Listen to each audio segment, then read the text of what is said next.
Yep. Namaste, Namaste. Namaste. Namaste. Ratnagar is also there. Yep. Okay, so it's 8 o'clock. We can just 30 seconds. We'll wait. We are all alive and safe, healthy. That's all that's important. Absolutely, absolutely. I think we're just missing Vijay. Yeah, that's okay. We can get started. Vijay is a master of this subject. Probably much better than me to do this class. He has been studying Vedanta for years and he has a good grasp. Okay. So we'll listen to the prayer.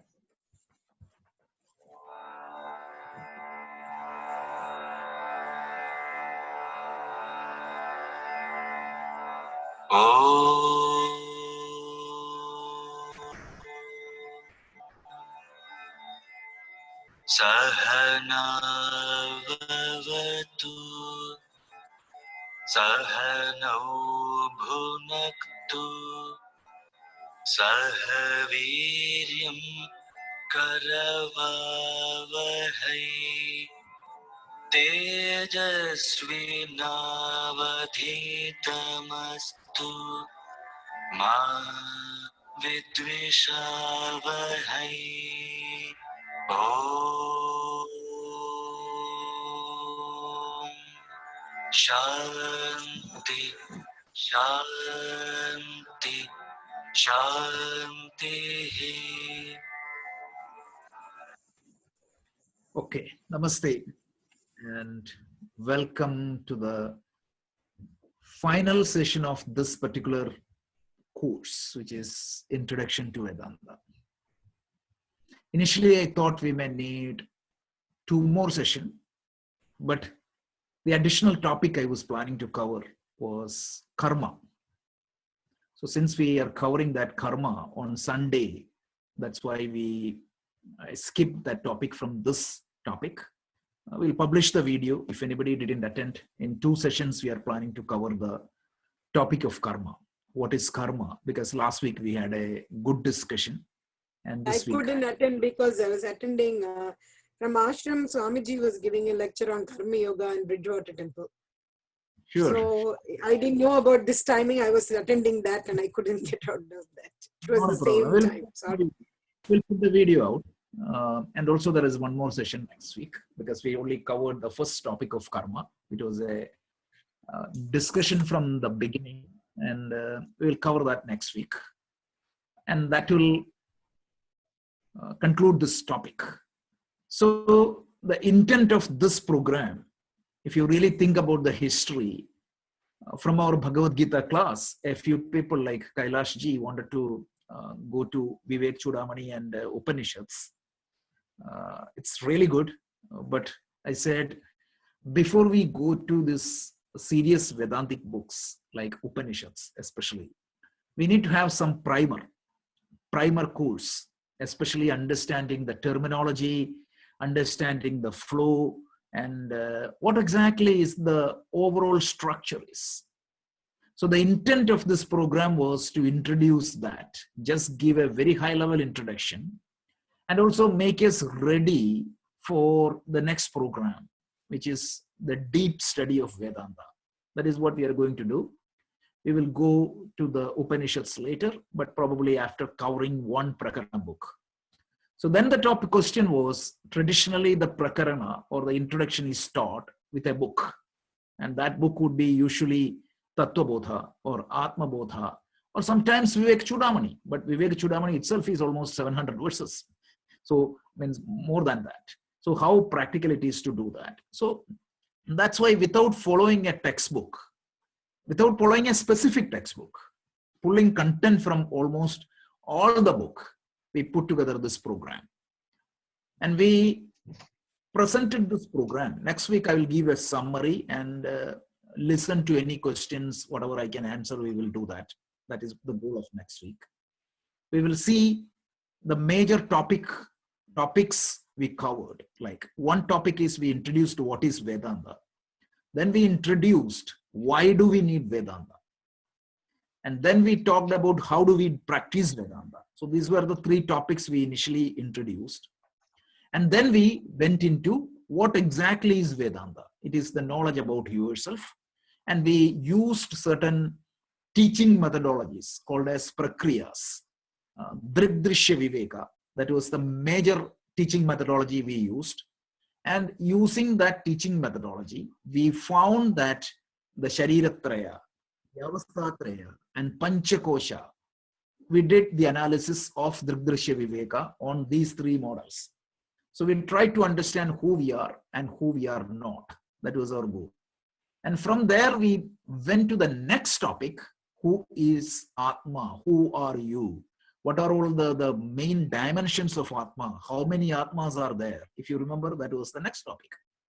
From there, we took a corner, turned a corner, and we did a different type of inquiry.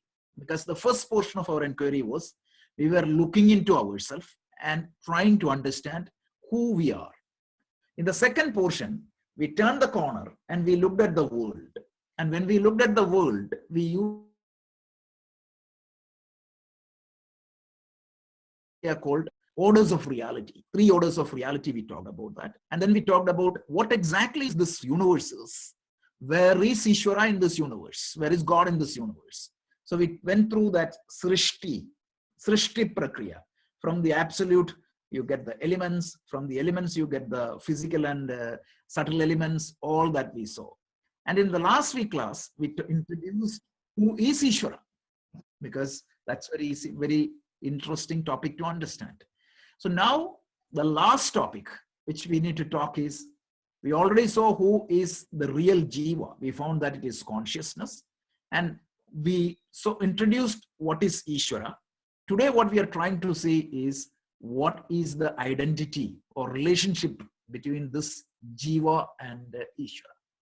So this is the topic, and let's go to the topic.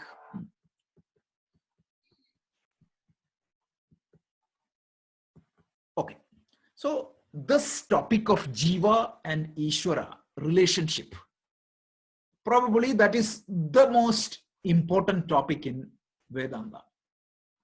Any Upanishad we take, this is the topic that is highlighted.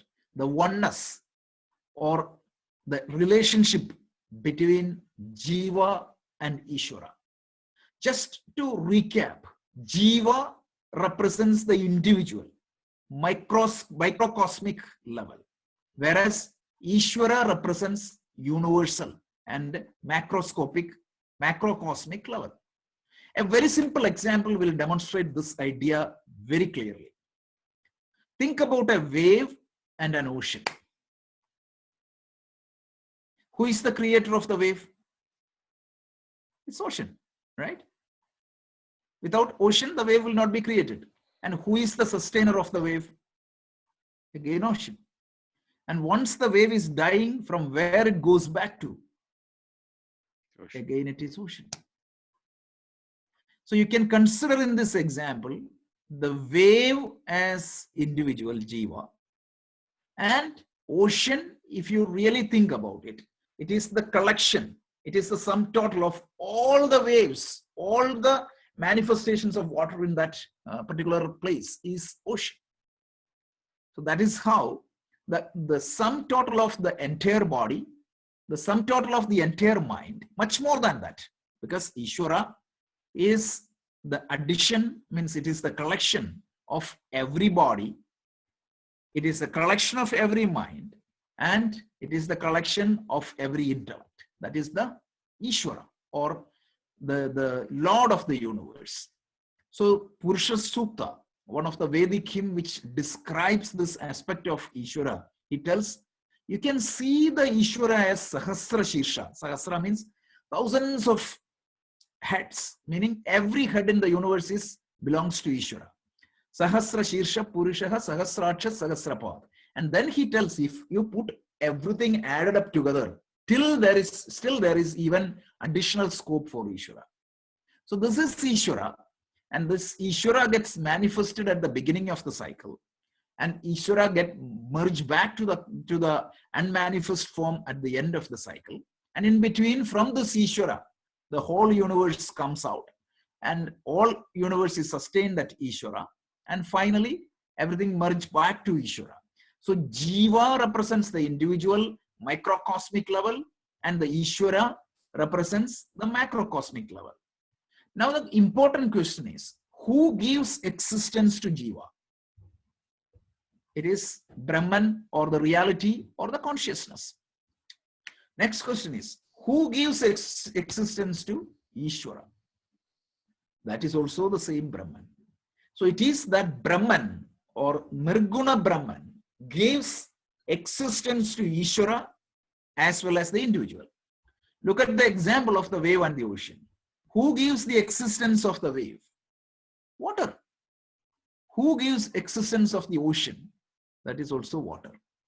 So that which gives existence to wave and ocean is the same. So that which gives existence and consciousness to the individual microcosmic level Jiva and the macrocosmic level Ishvara is one and the same. And the difference, huge difference between wave and ocean. Apparently there is a huge difference between the individual and Ishvara. The only difference is in the reflecting medium. We talked about that last week.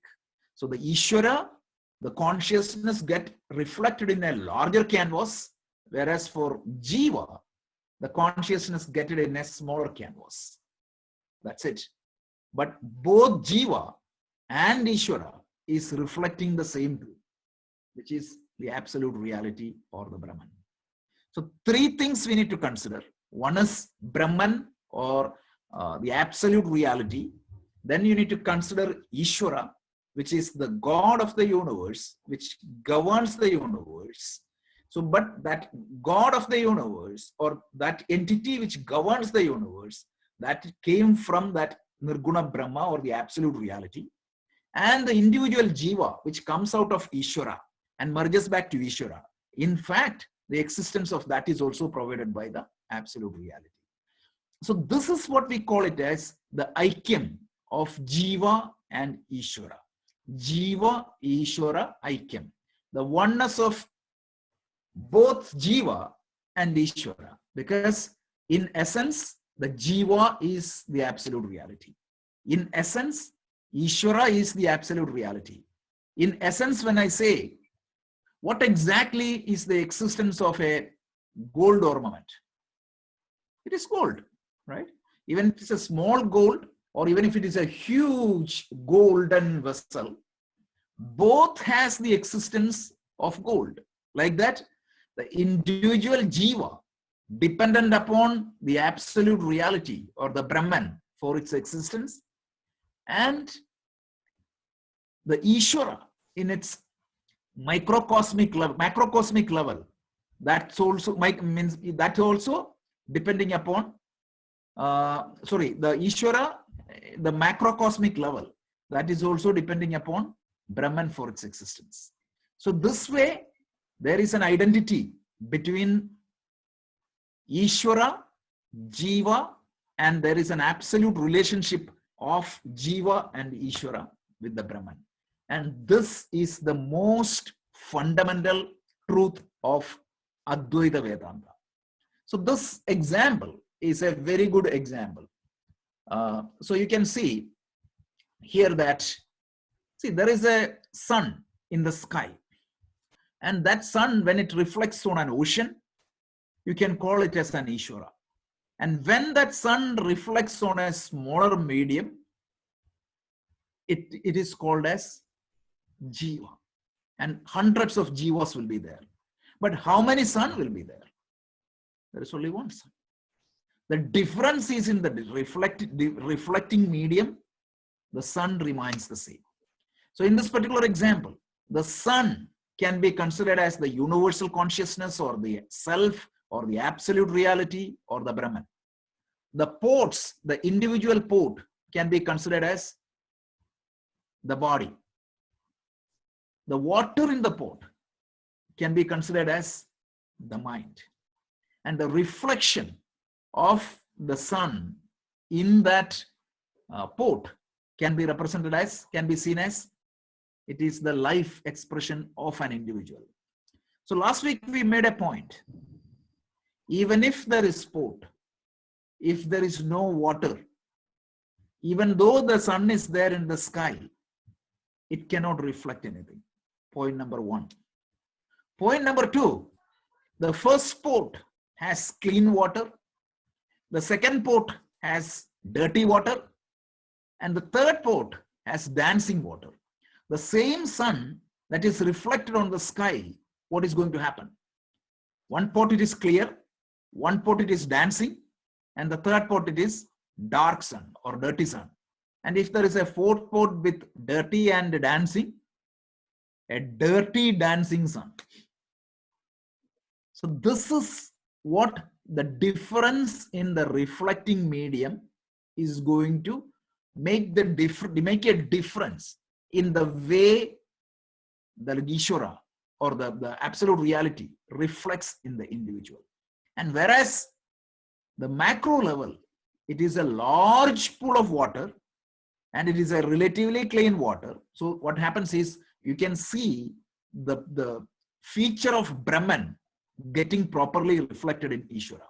It can be considered as a large water pool without reflection, and it is already clean. So that's why Ishvara is the governing force that makes sure that the universal law are implemented, and it is within that universal order. And this is how Vedanta explains the truth. So the body, what is body, mind, what is water and pot. And suppose next question is, what is depth of an individual? It is like breaking that pot. When that pot got broken, what is going to happen? Depending upon my karma, we will talk about this Sunday. The gati of the jiva, we are going to talk about that this Sunday. What is going to happen is that water will be transferred to a next pot. But mind you, every example has its own limitation. So this can be used only as an example. But I felt these two examples, right? One is this pot reflection of the pot, which is used by Shankaracharya. It's a very powerful meaning example. Also, another very powerful example is that hardware software example, the modern example we created out of it.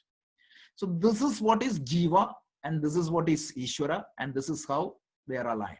One more point. So this is the summary. So Jiva has the physical body, Jiva has the subtle body, Jiva has the causal body, and there is a reflected consciousness is also there. And Ishvara has the physical gross body, physical subtle universe is there, and physical causal universe is there. And there are some technical names used in Vedanta. I just wanted to tell you that.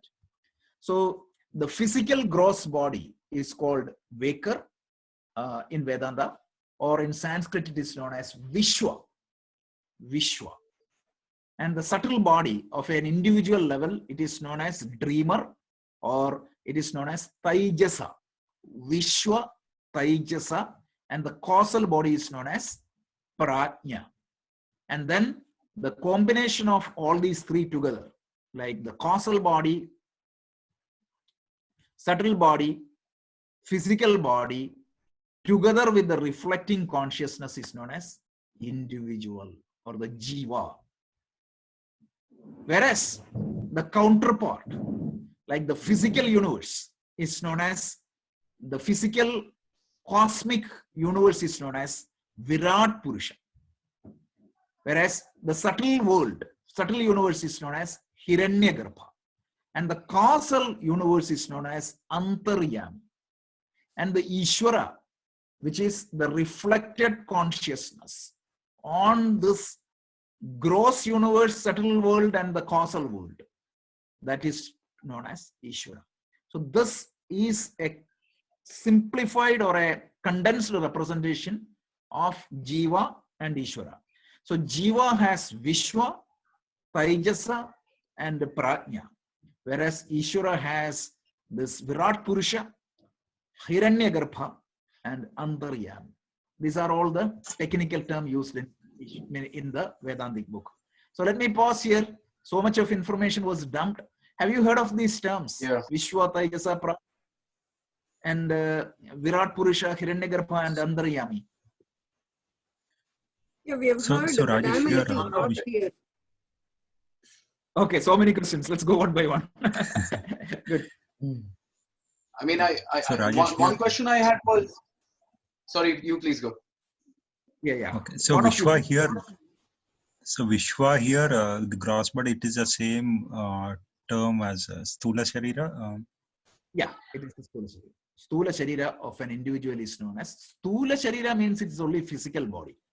So the Stula Sharira can be of the cosmic physical body, and it can be of an individual spiritual body. So when the physical body of an individual is there, that is known as Vishwa. So when you qualify something as Vishwa, it is very specific. You can see in some of the Sahasranama, some of the stotrams, you hear these terms, Vishwa, Traigasa, Prajna, Turiya, all those things. And some priest, when they chant some mantra, they utter all these words.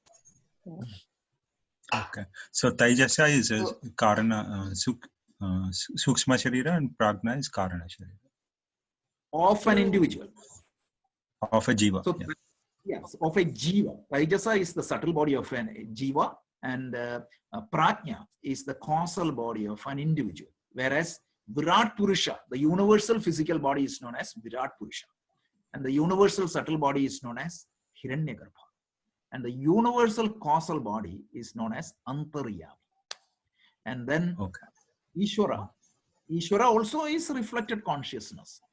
From where Ishvara and Jiva gets the consciousness from Brahman. So this is the relationship between Brahman and Ishvara. This is the relationship between Jiva and Brahman. And then there is another subtle relationship. That subtle relationship between Jiva and Ishvara. Because for Jiva, the creator of the Jiva is Ishvara. Because just like the ocean creates the wave, the Jiva comes forth from Ishvara. So if you really think about the dualistic philosophy, right, they don't think about this Brahman or the absolute reality. For them, they have only Jiva and Ishvara. So the relationship between Jiva and Ishvara is perfect Dvaidam. And also when it goes to Vishishtadvaitam, I said I will do a separate session on this, but just a very high level thing. If you take this Vishishtadvaita, the Vishishtadvaita thinks that this Jiva is a part of the Ishvara. That is the relationship. So one is a part and the whole, right? And the other one is a separate relationship. Technically, right? Apparently, Jiva, the wave appears to be different from ocean. So that is the dualistic perspective. And if you go a little bit further, the qualified monoists, the Vishishtadvaita people will say that, no, Jiva is part of Ishvara. That is also true. And if you go to the Advaitic perspective, it will say that essentially the Jiva, right? The existence of Jiva and Ishvara is the same. See, this is an equation. Equation is what? E equal to mc square. That is an equation.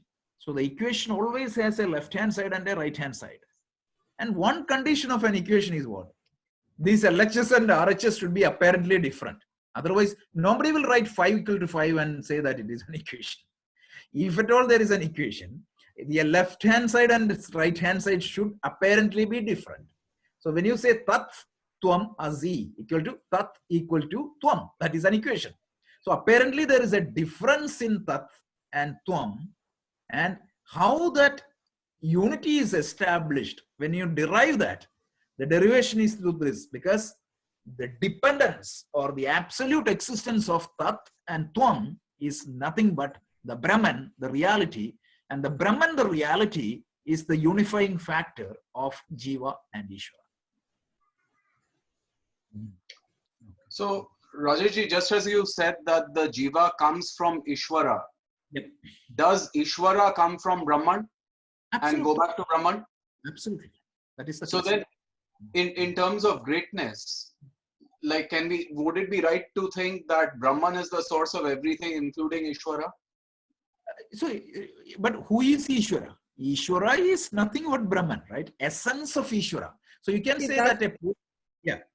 That The is po- where I'm also little because I'm thinking Ishvara is Brahman. Here you are differentiating. You're saying Brahman, and under that Ishvara, under that Jiva. So Jiva is like a drop of water, and Ishvara is like an ocean, and Brahman is the Sun. absolute truth. Correct. Is that So that is the right? that is perfect, and that is how dualist or the Dvaitin look at the world, right? So Advaita says that, right?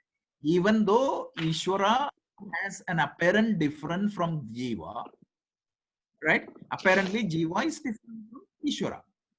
Of course, we know that, right? My power is limited, but Ishvara's power is unbelievable. So if Advaita come back and tell you that Jiva is same as wrong. So there is an apparent difference between Ishvara and Jiva, but what exactly is Jiva? So what exactly is a drop of, a small wave? What is the essence of a small wave? Water. What is the essence of a larger wave? And what Water. is the essence of ocean? So Water. Advaita is saying only that. Advaita, when it says that there is a unity everywhere, it tells that the essence of you and the essence of Ishvara is Are the same. are the same. That is what Tat Tvam Asi. I'm going to show that in the next slide. I But think, Rakesh, Rajesh, your example earlier on that immanent and transcendent, that the dream example actually kind of gives a good understanding. Like both are same. The person who is lying down on the bed versus Correct. the person who is dreaming. It's the Absolutely. different. Absolutely, because that's a classic example. So that shows that for example, that example, the Swapna Drishtanda or the dream metaphor, which is again a prakriya, which is very powerful in Vedanta. So the person lying on the bed, right? He creates what? The dream world. Correct? He creates the dream world. And he creates whom? A lot of people also in that dream world. So, and who sustains that dream world? The person lying on that bed. So that is also a good example. So there are hundreds of examples. And one thing so is, Rajat ji, yeah, sorry, in this analogy, the person lying in the bed, is he Ishvara or is he Brahman? it's Ishvara. His mind is Ishvara because his mind is the material cause. He is the Ishvara, means of the dream world. And the person seeing the lucid dream, right? The individual, what is a lucid dream? We talked about that also, right? Lucid dream means I'm seeing a dream, but I know that I'm in a dream, You're dreaming. Yeah. but I'm a character of the dream. So that lucid dream person is the avatar. That's a Jiva. That is a Jiva, but that is an avatar. Avatar is what? Ishvara coming down. Avatara means something that comes down. So Ishvara takes a form and comes to the world in the form of a human being. But the difference between a normal human being and an Ishvara is what? Ishvara knows. So in that lucid dream, the fellow knows that I'm dreaming, right? So Ishvara knows that I'm playing a role. That's it. So this is all these metaphors has its own limitation. So don't take one example as the final thing, but this is a very high level roadmap, meaning we are theoretically seeing it, but you have to experience it, and without experiencing it you cannot grasp this fully. But at least Vedanta is giving you this body of knowledge. But this is very important. The reason why I try to highlight this in this manner is a lot of people get confused on this topic. Right. So Rajatji, when we talk about Ishvara, right, and we try to associate Ishvara with Krishna or Shiva, or or a god or personification of God, but here we are seeing that Ishvara, the body of Ishvara, is actually the gross universe, Correct. everything tangible. Yeah. So, like, are we trying to like associate a concept with a reality that Krishna is a conceptualization of the entire universe? Yeah. So let me answer it. That's a very good question, right? So you're saying that what you're saying is that we, means if you take Hindus, We represent Ishvara in countless form. Point number one. And sometimes we say that it is Shiva. Sometimes we say that it is Devi. Sometimes we say that it is Vishnu. And sometimes we say that Krishna or Rama. So how does this happen? What exactly they are representing here? So when you say Vishnu, the best place that defines Vishnu is what? Vishnu Puran. Vishnu Sahasranama, right? The 1,000 names of Vishnu are properly elaborated that. So you will see exact same description of this Ishvara there. Just for your curiosity, I'll take the first verse. What is the first verse? Bonaji, you know the first verse? Vishwam Vishnur Vashatkaro Bhuta Bhavya Bhavat Prabhu. Yeah. Bhudakrit Bhuda Bhrittat. Okay. Bhudatma, Bhuda Bhavana. Bhuda Bhavana. The first verse. What is the first verse? Vishwasmai Namaha, right? Vishwasmai Namaha. Vishwaha means the manifested universe. That's the Ishvara. That is the Ishvara, right? So you give a name, right? You give a form to an entity for conceptualization. It is like you want to represent your country, right? You want to represent flag. You have a flag with 50 stuff, and you have a flag with 3 tricolor and Ashok Chakra. Correct. So Vishnu is a four-handed form with blue color and sitting on the serpent Ananda. It's a conceptualization. We call it as Vigraha. What is called Vigraha? What is the definition of Vigraha? Idol, right? Yep. Vigraha means Vishesh Grahayate, right? Something like a means Visheshana means special. Grahayate means what? Something that is encapsulated. So a special idea is encapsulated in a particular form. Just like you represent your country in a flag, this Ishvara, because this Ishvara has a form. This Ishvara with a form can be represented in the form of Vishnu, in the form of Shiva, in the form of Devi, any form. It is up to you, because some people relate more to Shiva. Some people relate more with Vishnu. And some people relate more with a feminine form of Ishvara, which is Devi. All are one are the same. And sorry. One more example in this topic and we can continue. If you take Vishnu Sahasranama, there is a name called Shiva. Sarva Sharuva Shivastanuhu. Right? Shiva. Stanu is also Shivan. Okay. Shiva is Shiva, and even Stanu is Shiva. Stanu Nada, right, is Shiva. So Shiva is a name of Vishnu. Now if you go to Shiva Sahasranama, there is a beautiful name. Vishnu. So this clearly tells that Shiva, both are the same. Only some people who do not understand fight between Shaiva and Vaishnava. Now the next question, important question, where exactly Krishna fits into? Krishna is an avatar. So avatar, yeah, it is the lucid dream person. So Krishna is somebody who came down. Means Ishvara can manifest. Ishvara is the creator, meaning it is the manifester of everything, right? You and I get manifested because of Ishvara's power. So Ishvara himself can manifest as in any form he wants or she wants. Because there, sorry, when I say he, it is not he. It is all a neutral gender. So we need to be very careful on that. Because of the language, we may have to use a gender. So Krishna tells in the 4th chapter of the Bhagavad Gita, when an avatara happens, yada yada hi dharmasya glanar bhavadi bharata apyuthanam adharmasya tadatmanam swajamyaham. I manifest again and again and again. When the cosmos moves away from that order beyond a limit, when the cosmic law means when there is a huge violation or when the universe goes to an unstable mode, meaning when the universe moves away from its natural order, what is going to happen? I manifest myself again and again. So that is like a lucid dream. A person who knows his identity as Ishvara come down to earth, and his job is to re-establish dharma.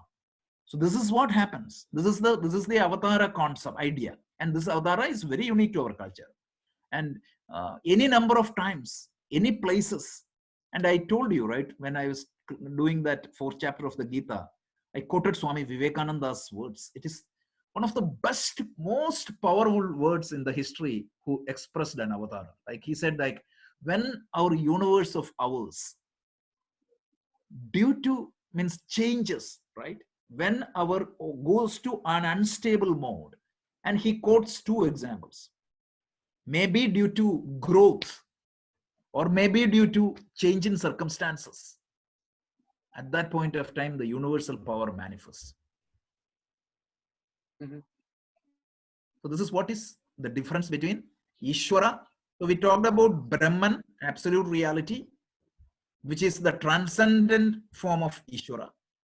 Then Ishvara is, transcendent form of God. Of course, we have to use some names. These names are completely difficult. We have to be very careful. Brahman, Ishvara, Jiva, and Avatara. These are all, and we talked about Vishwa, Taijasa, Prajna, and we talked about Virat Purusha, Hiranyagarbha, and Antaryami. And also one question, Rajesh. In Gita, he says that Krishna is telling Arjuna, and he says, whenever there is a calamity, I will be born. There he's saying that he is Ishvara, right? Or he is Brahman. He's quoting from the perspective of Ishvara. So, okay, so that is Ishvara. So when this creation happened, Vishnu comes from they're saying the first person was Vishnu, and then through his like last class you were mentioning, right? Through his Nabi. Per Vishnu Purana. Per Vishnu Purana. If you take Shiva so it is not the real. So that is not the real. That is the reality, right? See, the thing is, if you take Shiva Purana, they will say that the first Ishvara got manifested is Shiva, and Vishnu got manifested from Shiva. And if you take Devi Purana, you will see that the same Madhukaitava story is there, but Devi came before Vishnu. So essentially, the Purana is conveying the idea that even the Ishvara is manifested at the beginning of the cycle. That is the point they're conveying. That is fine, but still, what is the real one? Which one we can? So those who want whatever you want, you can accept it. Is that what it is mean? The reality is what? If I say that Shiva came first, what we saying that you are representing the country with 3 flags. Let's say that a country has 3 flags. Let's say that the constitution accepts 3 flags. So I am saying that flag A is my flag, and that is my country. And another group of people can say that flag B is the flag. But what exactly flag A and flag B and flag C referring to? One Ishvara. So whether it is Shiva, whether it is Vishnu, or whether it is Devi, it is the same Ishvara. So that is why when you go further, it is better to see that as Ishvara. Of course, you can worship the Ishvara in the form of Vishnu. Of course, we can worship the Ishvara in the form of Shiva. And if you ask me, depending upon my mood, I relate to Ishvara in different form. Absolutely.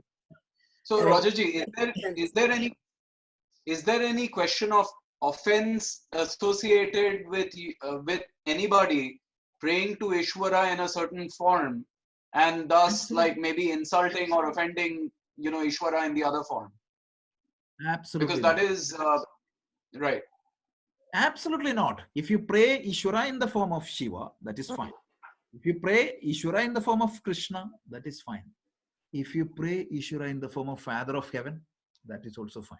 So the person who is praying that way should also accept the other. See, for example, or any group of people, they'll only pray to Krishna. They will not pray to Devi at all. Right. So it's fine. No, that is fine, but they should also accept that it could be Devi also, right? They may not, right? It doesn't matter. Their acceptance doesn't matter. They, as long as they worship Ishvara and as long as they are tolerant to other people, that's fine. The problem happens. The problem happens. Sorry, Rajesh, go ahead. Yeah. No, the problem happens when the worshippers of Shiva started killing Vishnu. Exactly. Remember the story of Karikala Chola? Like, No. it's perfectly fine for him to worship Shiva, but he killed all the Vaishnava worshippers. Yeah. And even in this 21st century, intolerance. Yeah, intolerance. Go to the traditional Vaishnavites temple. Yeah. Oh yeah. No Even in- Ganesha. Even in this No country. No, in this country, if you're like a Vaishnav, they won't go to any other temple besides Venkateshwara temple or, Yeah, no, I don't want to call out the temple, but there is a temple here. If you go and chant Shiva, they will kick you out. Yeah, I mean, like one of the singer who came here, he was supposed to do a concert in this particular temple. They told, don't sing any song of Shiva or Subramaniam. So implicit in all of their arguments is the theory that like all gods are different. Shiva is different, Vishnu is different, and there is a hierarchy between them. Like there's one who's superior to the other. Yeah, it is fine. Like, so let's say that Swami Dayananda, one of his example, he's brilliant. He said like, let's say that there is a guy called Subramanian, right? So at work, he is known as Subramaniam. I'm using exactly the same name, okay? So that's why I'm just telling. At work, he is known as Mr. Subramaniam. And among friends, he is known as Subbu, right? And for kids, it is dad. And for his nephew, it is uncle. And for his father, it is son. And different names are being called. And what happens? It is the same person. And Swami Chinmayananda gives one more example. Like an executive, if you see him at work, he will be suited, booted, everything. Suppose you see him every day in a tennis court, he will be in a different attire, different mood. Right? And if you see him in a dance party in the night, his attire and appearance would be totally different. So the same person, right, depending upon the functional role, different names are given. Sometimes I feel that this too much choices confuses people, especially. No, I mean, I get confused when, for example, we all know that Ganesha is the son of Shiva, right? So now if we are to say that Ganesh is equal to Shiva and they are the same, then it appears to be a contradiction. Not how can the same... That is explained. So what is explained is, right? So when you take a big power, right? So let's say that electricity is there. And that electricity is, meaning you can say that there is a 110 volt electricity is there. And to one place you are giving a particular category of electricity, like a high voltage electricity. Another place you are giving a low voltage electricity. That happens, right? So that whatever that is coming out of that Ishvara, it can be even divided, right? So there is a hierarchy defined in our culture. For example, from that Ishvara, you can have lower power center, which is reporting to the higher power center. So Ganesha, you can say that it came from Lord Shiva, and or you can say that it is that part of Lord Shiva, which when you say son of Lord Shiva, it just implies that it came out of Lord Shiva. That's it. And it performs certain functionality.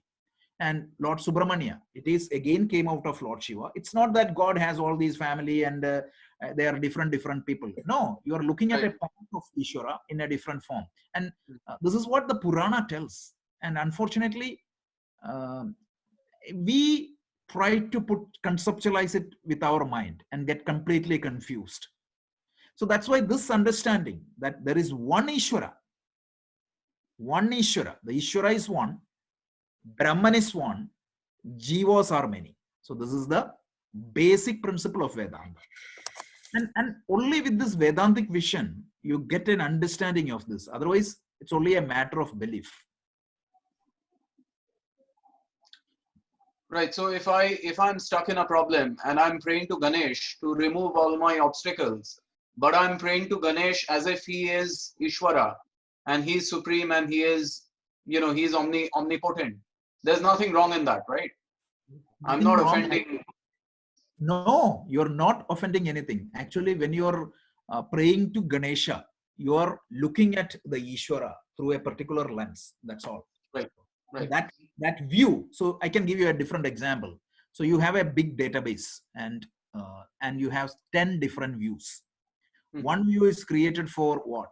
The people who are getting data out, means executive officers. And another view is created with, for the programmers. And another view is created for another set of people. And when you look at through that view, what exactly, the view appears to be different from the actual database, but what exactly is that view does? It is nothing but pointing to the actual database, right? Yeah. Yeah. That is the example. I think this is the concept of Ishtadevada also, right? Like you pray Correct. the one that pleases you. Yeah, but it exactly. is all same. And technically, you can create a view for yourself. So there is a story between Puntanam and Melpatur, right? So this Puntanam, no, not Puntanam. There is a Chatan, right? Chata. There is a Chandala, means a person who is not in that social order. He asked somebody, "How do I worship God?" He said, the so-called priest got so annoyed, and he said, "You worship like a buffalo." So this person took it very seriously, and he started worshipping Ishvara in the form of buffalo. So one day there was this, they do this all parikrama, right? They take the vigraha out of the sanctum, go out, and this fellow said, no, your horn is stuck in your Srikoval, you cannot take it out. And it was like that. So technically, you can imagine any form to Ishvara. And that is the reason why in our culture, God is represented in many, many, many forms. Any form you can take. So the Tatraya story, like 24 incarnation, you can see different forms. Even Vishnu's avatara, you can see different forms. So the names and forms is only, it's names and forms only. The essence is one. This is an important topic. Please get clarity on this, because without this, what happens? People will make it, means there is nothing wrong in that. People will make a zoo of God. I'm borrowing Swami Chinmayananda's language.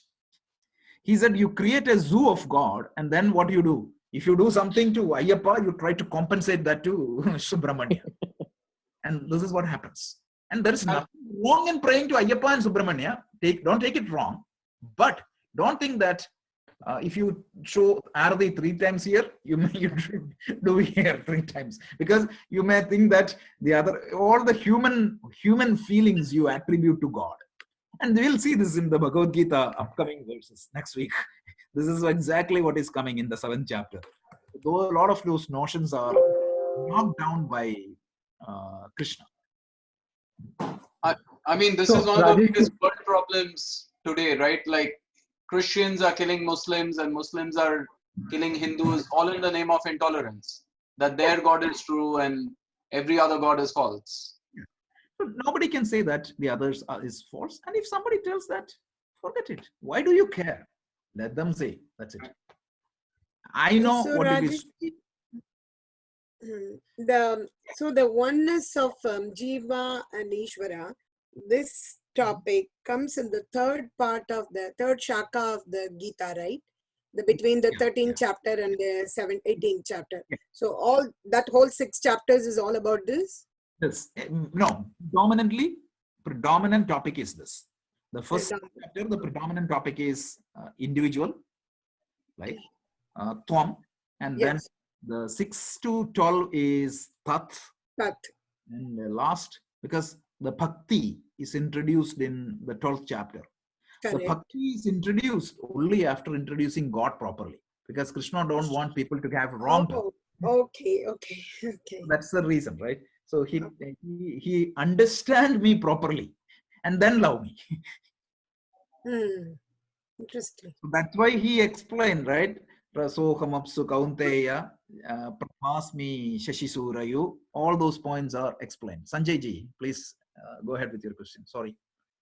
So, thank you, Rajesh ji. I just wanted to understand, like, we are talking about Lord Vishnu, we are talking about Lord Shiva. Where does Gayatri fits here? Gayatri also, it's exactly the same level. Gayatri is absolutely, it's another form of Ishvara. So Gayatri is a representation of Ishvara in a feminine form. And it is known for a powerful mantra discovered by sage Vishwamitra. And if you really look at the mantra, that mantra is pointing to the Ishvara. Bhuvaswaha tat savitar varenyam bhargo devasya dhimahi dhiyo yona prachodaya. And if you really look at that mantra is not calling out any particular name of God. He's saying that, oh Lord, who you are self-effulgent, and please find right. I'll talk about this in our mantras, right? We have a few mantra in our pending list. So that because it needs to be unfolded thoroughly. It's a very, very, very powerful mantra. It's amazing mantra.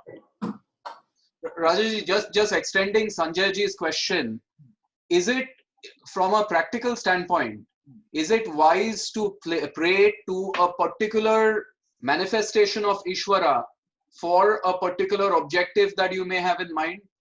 So, like, you know, if you desire wealth, you pray to Lakshmi. Does that make sense, or should you just pray to one Ishvara? It's the way your mind relate to, right? So if those type of forms are for our mind, please understand that. So if your mind feel more comfortable when you pray to Lakshmi for money, that's fine. So Rajesh ji, now having come to understand this part of it, now I'm just beginning to think that I don't need any form. I can just pray to the Almighty, right, as Paramatma. Absolutely. Or as Brahman. Brahman. So Krishna tells in the chapter 12. But I'm not able to leave my rituals, whatever I've been doing so far. You don't need to, because the rituals are good. It's a way of praying. So Krishna tells in the 12th chapter, I think it is verse 7. He tells it is very difficult to focus on this formless reality for anybody, even for an evolved person. So that's why these forms are introduced. He said it's equally fine, but I think we are, as a culture, right? There is a religious element. That is where the spirituality, the religion comes into the picture. The religion is introduced with a way of life. For what? To evolve, right? To improve you spiritually, to help you grow more. Practically, whether the religion does that or not, that's a different question. I'm saying that is the intent. So that is why they introduced all these rituals, practices, which is most of the common people, they will find it easy to relate with a form. And they will find it relate, for example, if there is a powerful form like Shiva, so when they have a disease or when they have any problem, they can easily relate to that form, right?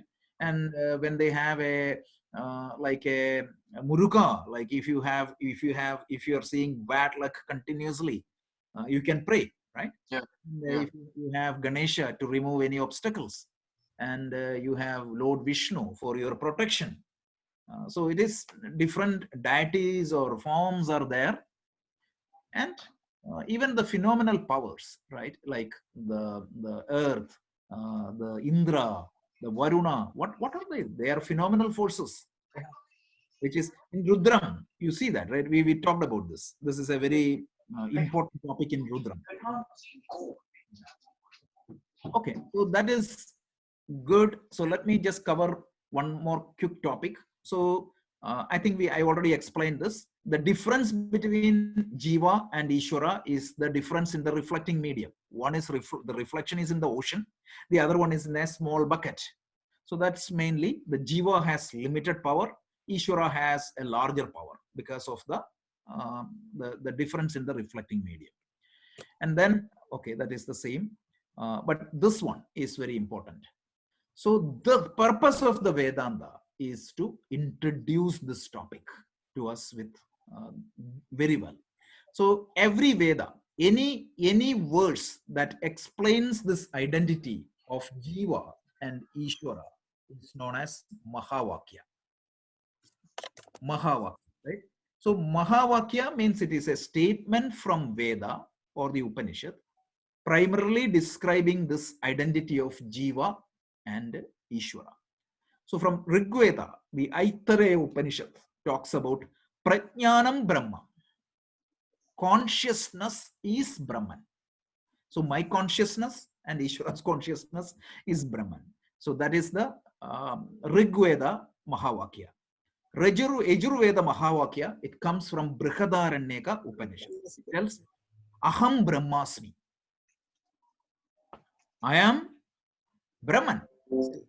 So this relationship between Jiva, Ishvara and Brahman, that is what is highlighted in this Mahavakya. And then it gives this Chandogya Upanishad, Tattvam Asi, right? I am and Ishvara are one and the same. And finally what? Atharva Veda, Atharvana Veda or Atharva Veda, Mandukya Upanishad. So we say, I am Atma Brahmaha. So my Atman is nothing but Brahman. So these four Vakyas are known from four popular Upanishads. And last week or a couple of weeks back, I said the Vedas are classified into four. One is Gadya, means Gadya Pradhana, Padya Pradhana, Gana Pradhana, and a mixture of all, right? Rik means Padyam, the poetic form. Yajurveda means which is the verse form, prose form. And Samaveda is a song form, music form. Music form. And Atharva Veda you have all. Combination. Yeah. Right. So these four Vedas has one Mahavakya. So there are more Mahavakya also. Like Rajeshji, can you send this slide only? Yeah. Only this slide. Yep. I just want it will be there, but I will cut and paste and this and post it in the wall. Prajnanam Brahma, Aham Brahmasmi Tattvamasi, I am Atma Brahma. I am Atma Brahma. And we will see. I am Atma Brahma. I am Atma Brahma. My limited four. It shows all the relationship between Jiva, Ishvara, and Brahman. So this is the different aspect. Just charge my laptop. Rajaji, the last verse, right? This limited self is the universal self. Yep. Doesn't that imply that Jiva is the same as Brahman? Absolutely. Qualitatively, but not quantitatively? Correct. That's what it means. That's exactly what it means. So it's only qualitatively. It means that the essence of Jiva is Brahman. So like the pot can say that the essence of me is clay. There is no existence for the pot. The existence is only clay. Yeah. Pot is only a name and form. Whereas if I remove the clay from the pot, so remember the three laws I said? The effects, all the effect will have a cause. Point number one.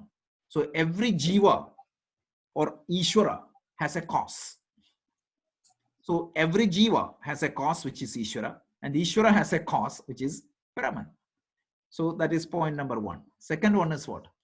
Every effects are nothing but the cause itself in a different form. So all Jivas and Ishvara are nothing but the primordial cause, which is Brahman in different form.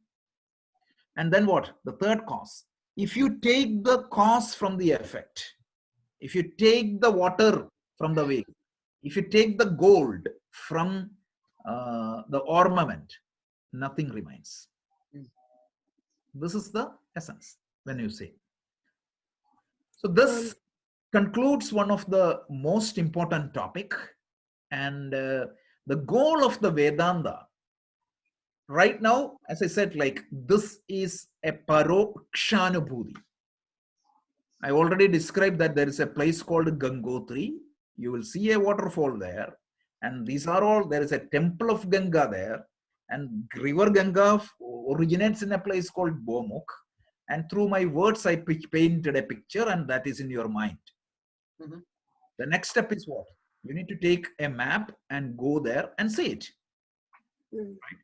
And that is when this paroksha anubhuti is transformed into aparoksha anubhuti. It's in your direct experience. The difference between Gangotri example and here is, Gangotri means it is far away from me. I have to go to a different place. Whereas in the case of that 10th man, right? Initially the 10th man was told, okay, the 10th man is here, but that was not his experience. So the passerby calmed down the 10th man by calming down a little bit. And when he calmed down, he just counted these 10 people. That made him realize, to discover that, what? I am the 10th man. So this experience of your own nature, it's never far away from you, but it appears to be the farthest right now. So theoretically now you know that this is the truth, but for you to experience that, there are a few factors that is blocking your vision. One is the impurities of the mind. Second is the turbulence of the mind, and that lack of knowledge. So this is a means of knowledge to know yourself, but this means of knowledge will work only when we are eligible for this knowledge. And this knowledge will be eligible only when the mind is, chitta is shuddha and chitta is sthitaha. So these two conditions we need to do. And no teacher can give that to you. You cannot get that by eating a pill. Practice karma yoga, practice upasana yoga. These two practice will make you closer to this truth. Until then, this is only a theory. So what we tried to do was we put together a roadmap and we talked about the destination and we said, like, how do we go from here to there? So, through means. So now this introduction is over. Now what we are going to do is we are going to understand this a little bit more through the words of some masters, because a master like Shankaracharya explains this with Shruti, Yukti. What happened? Hello? We lost him. Yeah, I think he got dropped off. I don't know why. Yeah, we lost Rajesh.